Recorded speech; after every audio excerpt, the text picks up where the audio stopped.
Known to be one of the earliest civilizations in history, dating back to around 3300 BC and setting the precedent for what would become modern-day India, the Indus Valley civilization offered an idyllic social structure which was free of any form of segregation amongst its populace, be it gender, social status, or family.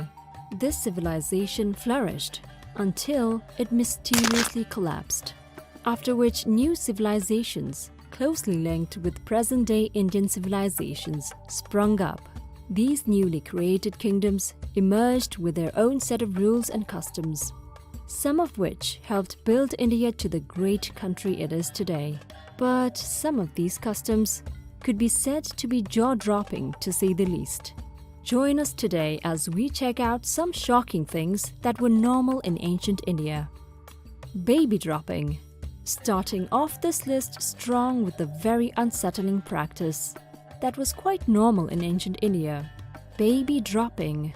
If you haven't guessed by now, baby dropping was a custom practiced in ancient India where babies under the age of 2 were shaken and then dropped from a height of 30 to 50 feet from the top of a shrine.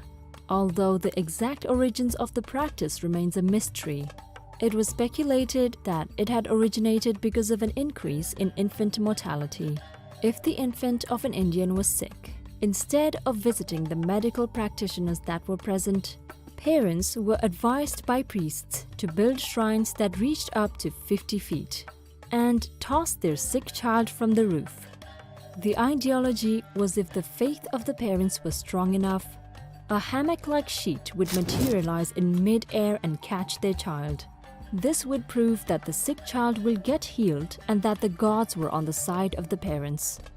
Unsurprisingly, this ritual almost always ended with the death of the infant that was thrown off the roof. Harsh segregatory system. When Greeks arrived at the Indian subcontinent during Alexander's campaign, the land fascinated them so much that a lot of them settled down in northern plains and mountains. They were amazed to find out that the concept of slavery didn't exist in Indian civilization, as it did back in Greece. However, that doesn't mean the Indian subcontinent didn't have its own demons. The caste system was and still is one of the most dreadful segregation practices that have survived even in modern times. The untouchables, or achuts, were the social outcasts of ancient Indian society, who were forced to live at the edge of civilization but never be a part of it. They were restricted to work only the lowest of jobs, paid much less than minimum wages to survive, and subjected to be punished at will by the upper classes. Ironically, untouchables were not allowed to touch people of other communities, but the upper class were allowed to beat, flog, skin, and hang untouchables to death if they deemed it necessary. Men and women of this class were responsible for performing essential jobs like sanitizing toilets, cleaning out drains, unclogging sewers, wiping streets and getting rid of animal carcasses, and more menial trades which other castes considered filthy, polluted, and unworthy.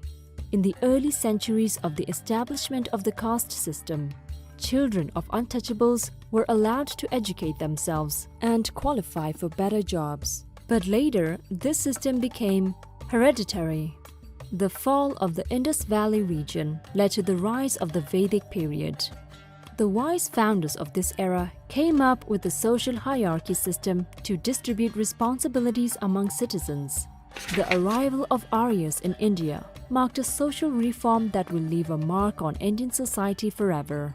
The professions and job descriptions were much simpler back then, and this new socio-economic development was meant to assist in assigning wages, social status, and privileges that may come with the profession of one's choice.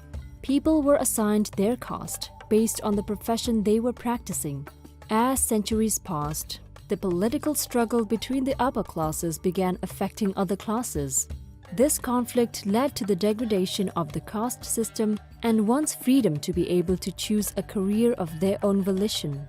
The untouchables, who were already at the bottom of the barrel, went from worse to worse. The new hereditary system made things more stringent and pushed the untouchables farther from any social recognition. Marrying animals and trees. In many regions of ancient India, astrological compatibility was paid close attention to. A woman that was born to the wrong astrological sign was looked at as someone that would only yield disaster in the house of her future husband. As such, a woman that was seen as cursed had to perform a particular ritual to break free from this curse. This ritual pertained that she must first marry a tree or an animal, in a ceremony that is referred to as Kumbh Viva. After the marriage ceremony between the woman and the tree is destroyed, and the curse on the woman is then believed to be broken. Another version of this custom involves the woman marrying a silver or gold idol of Lord Vishnu, after which she is then free to marry whoever she wants. Dehumanization of women. In ancient India, Swayamvar was originally a practice to allow women to choose their husbands. However, later most religious texts referred to women as a property of their fathers. They had the final call on who their daughters could marry. Swayamvar was orchestrated as a ceremony at an auspicious time where possible suitors were invited by the bride-to-be's father. After perhaps a test or introduction of suitors, the bride-to-be will broadcast her intentions about who she would like to choose as her partner for life. This practice was most common among royal and noble families, but was a rare occurrence among the common people of ancient India. The idea of women being the property of their fathers before marriage and then after of their husbands solidified in society. The agency of decision-making was stripped from women and became a right of their fathers. Brides will be passed on like an asset traded in a deal.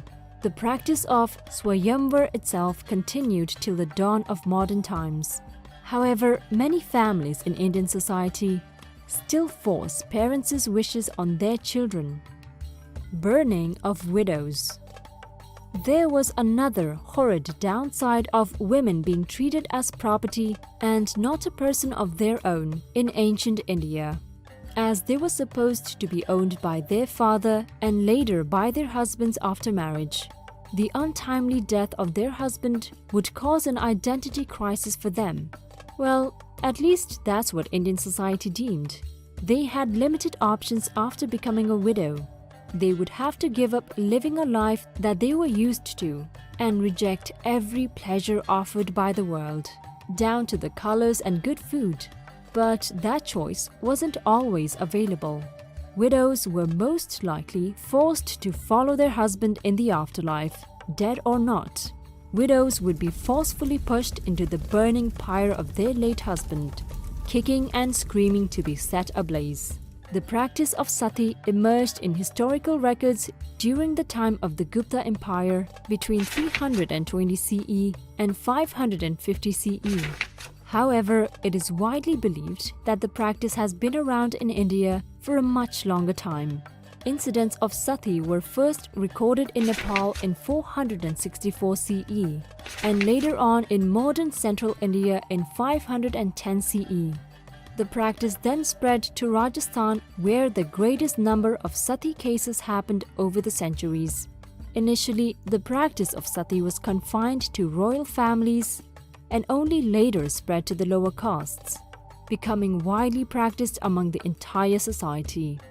Things only got worse during medieval times with the frequent invasions of Middle Eastern Islamic raiders and conquerors.